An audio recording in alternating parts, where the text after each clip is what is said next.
what it teaches is that the brain has different areas doing different things, but they're part of a network that's supposed to work together. But you can have solid reading skills, but still have a deficit in comprehension. And these will be your students who say to you, Miss, Professor, Doctor, I read the chapter 3 times. And then I've got to write it down, and I've got to highlight it, and then I've got to talk it over with something. And what they're doing is they're trying to use multiple methods to get some comprehension because their comprehension system is not efficient. There's only 2 ways to comprehend. You've got 2 primary systems from a neuropsychological perspective. It's nice we have at least something that's a little bit simple. Okay? If I would explain to you how an MRI machine takes fMRI pictures of your brain, how many of you have fMRI experience? 1? Okay? The rest of you, you're out of luck. Unless I explain it to you in a way that's very clear, very concrete, very simple terminology, it helps you kind of build a movie in your head of what I'm talking about. If I say the scanner is shaped like a donut, the table slides into the donut. When you're in the donut, it sends some radio waves that knock these cells over and that measures how fast it takes the cells to come back up. That tells me where the oxygen is. If there's more oxygen here, guess what's happening to that part of the brain? Oxygen is fuel. That means that part of the brain is doing the work. So if I give you a very clear, detailed information, you can build a movie, you'll have better comprehension. We know that a large percentage of students don't make movies in their head when they read. They're the ones who tell you it's boring, I read and reread, I read 3 times. What they're trying to do is they're trying to memorize all the words they see or hear in the chapter. Okay? If I say, for example, gosh, somebody I haven't called on yet, sir up and back. See any TV shows or movies lately? Yeah. Any good ones? Yeah. Did you pay attention? Yeah. Can you tell me everything every actor and actress said during the movie? Why not? You said you paid attention. Yeah. Because it's physically impossible to do that. Your brain cannot remember word. It doesn't do it. But could you tell me the story of what the show was about? How come? You didn't remember the words.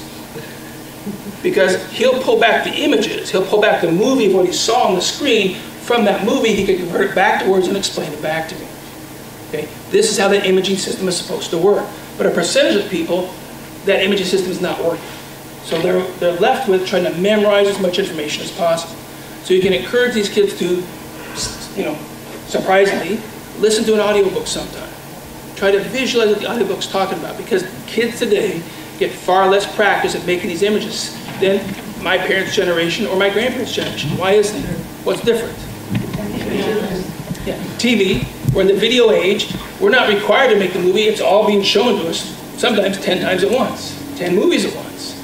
But in our parents' generation or grandparents' generation, there wasn't TV. How did they communicate?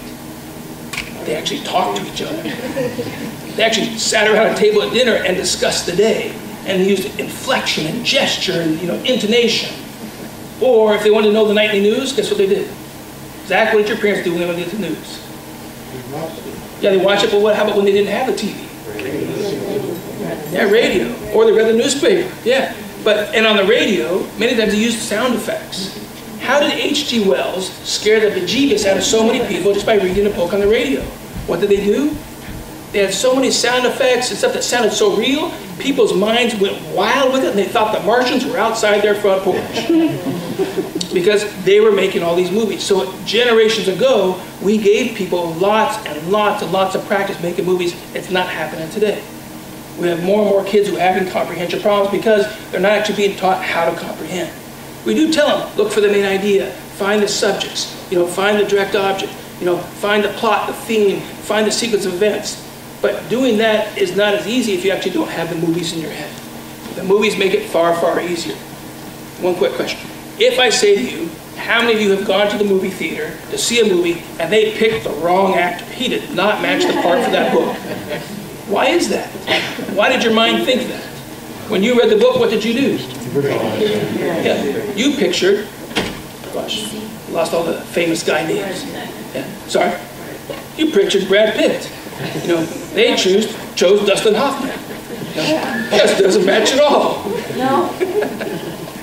So you should be making these movies, but some folks need more explicit training in doing that.